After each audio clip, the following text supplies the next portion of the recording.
shit. 2G. Ano siya? Teka. 3 words. Ano siya?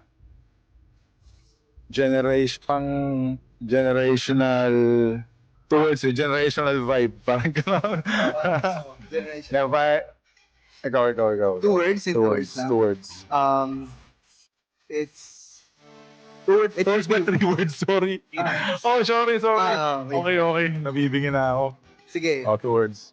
2 words kung 2 words is trippy vibe.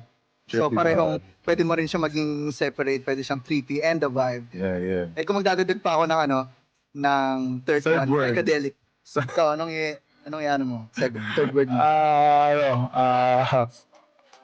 Malamig. Malamig. Password yun ng Yeah. Malamig.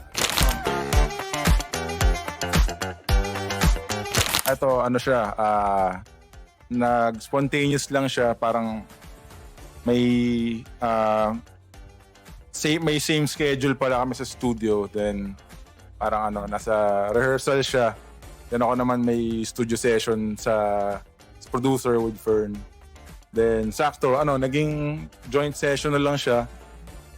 Then ayun, parang tambay lang, then nakahanap din ng vibe na parang nakakatuwa rin kasi parang kumbaga syempre na ngayon 2025. Yeah. Parang medyo nag-time travel tayo sa vibe ng mga 2017 no. Parang Mismo. nasa ganung type beat din siya no. Pero pa rin, parang present pa rin no. Mismo. Yung sinasabi lahat. Kumbaga sabi nga nila, tagal ng tune ng collab na to eh. Oo. So parang for some reason, pag pinakinggan mo tong kanta na to, this is exactly kung ano yung mai-imagine mo kung nagkaroon kami ng kanta dati pa. Yeah. So I think itong 2G yung perfect representation ng isang prime or at least alam mo yun, the ideal, alam mo yun, ideal, exactly, the ideal because in Mismo. Al James collab ito yun. Kung gusto niyong masilip yung vibe nung time na yun, ito pa rin yun. Ito.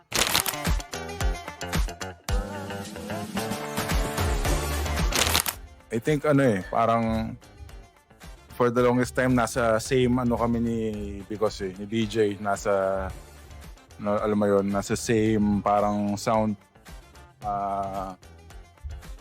parang similar rin yung mga tunog na ginagawa namin. So I think na talaga parang naging cohesive din talaga siya nag-blend na lang talaga siya kusa eh. Yeah, totoo. And sa akin naman, paano siya naging nag-work together is kasi feeling ko ang sweet spot ng kanta na to para sa boses namin dalawa para mag-blend. So parang lalo na isa sa mga favorite part ko sa song yung last chorus na yun, nagpapalitan na tayong dalawa ng siya yung ikaw yung kumakanta. Alam mo, sarap sa live ngayon ko lang kanina. Mismo. Sarap sa live pala. Yeah. So kung combination lang yung usapan, ibang rin yun na top namin dito ni Sab AJ. Yeah.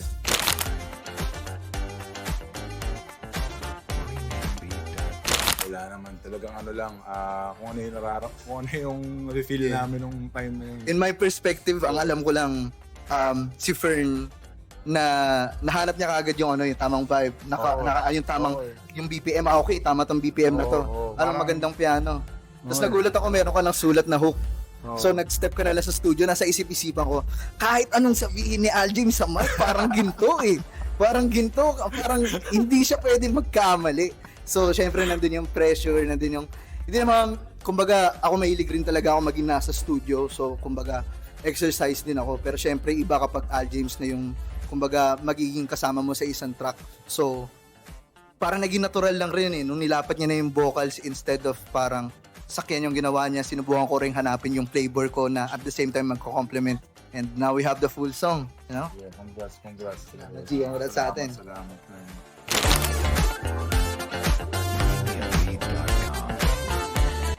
Next time, kasi ito na rin yung parang kung ipapa-next year pa namin to, parang regalo na rin namin to para sa lahat.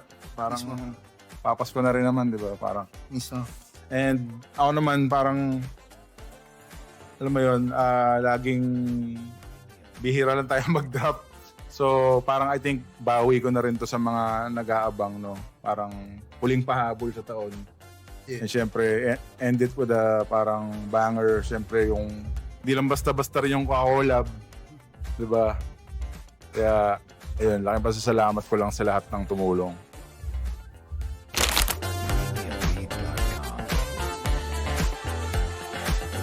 Lahat. Sa lahat. Sa lahat, oo. Parang feeling ko bawat segundo may meron siyang intention, Yeah. like ngayon. Oh, intentional. Pagpapasok kami may quietness. Si Fern din, shoutout sa production ni Fern, Yeah. kung paano kami napag-shine yung boses namin. Yeah. And chilling with the bros, ito yung perfect time para mo yan, play mo na yan, kumbaga. Mula simula hanggang sa dulo, ano siya eh.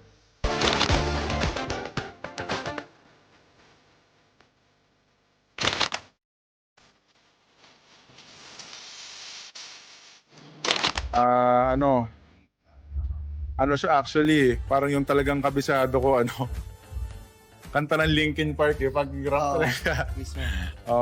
Parang rap metal kasi sila, diba? So, Yeah. I think in the end, Hindi. Nice. Siguro, unang mga sinubukan ko talagang i-search yung lyric para word by word sabihin is yung Look at Me Now ni Chris Brown tsaka ni Basta, tsaka ni Lil Wayne. Pero ang paborito ko yung verse ni Lil Wayne doon. Word per word, yun mismo.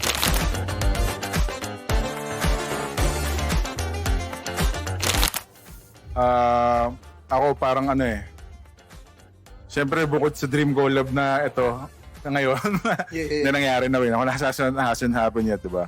Parang kung sa OPM, parang legacy, I think sino to? Nasa ko na kanina. Teka. I think I've been a big fan of parang Parokya and River Maya. Yeah. Parang rin siya para ma-embed na yung name mo sa OPM. Yeah. Parang pag na-collab mo yun na yan. Mismo. Kumbaga, pang-klaseng mga karaoke hits ka. Yeah, karaoke hits ka na. Doon ka na sila Yeah, sa ganung lane. sa book. Yeah. Sa akin, in that kind of related din siguro, isa sa mga dream bands ko na mga collab is yung December Ave. Ganun. Tsaka, syempre sa sarap. Gusto ko rin makatoto si nag-isang Flow G. Oh, yeah. Syempre, dream collab Al James nangyari na ngayon.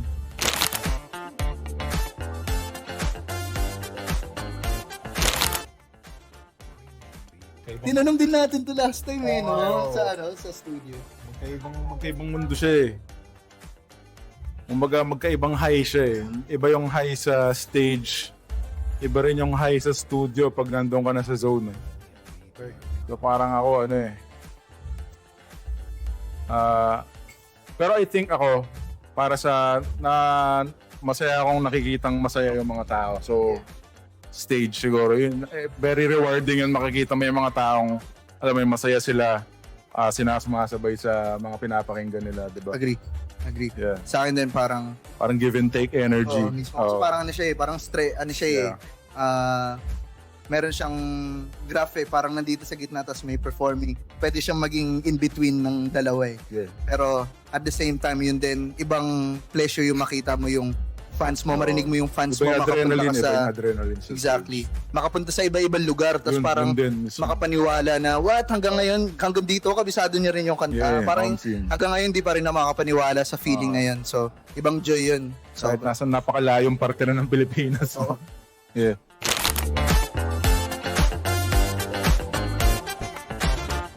Siguro ako pahinga. Yung talaga yung nagpasok sa akin dito. Sa akin Marlboro Black. Yeah. Parang kung meron ka mang pupuntahang because na kanta yun. Yun.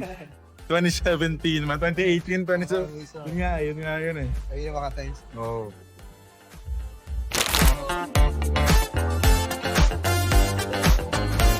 Siya,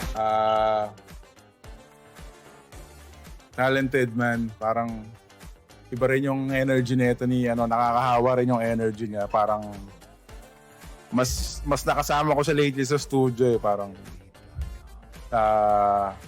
and then siguro change ko yun, parang dedicated din pala siya. sa ginagawa niya. Alam niya yung ginagawa niya. Sa akin, para describe si Sub Al James, iconic. Iconic para sa akin. This guy just knows what to do at everything, you know, and for that you had to be an icon. So, iba rin talaga yung tatak ng Al James sa mundo, sa Pinas. So, yun, Salamat. iconic. Yo, to the Gen Mix, our latest single 2G with Because is out now. Stream, Spotify, YouTube, everywhere. Let's go. Check nyo na.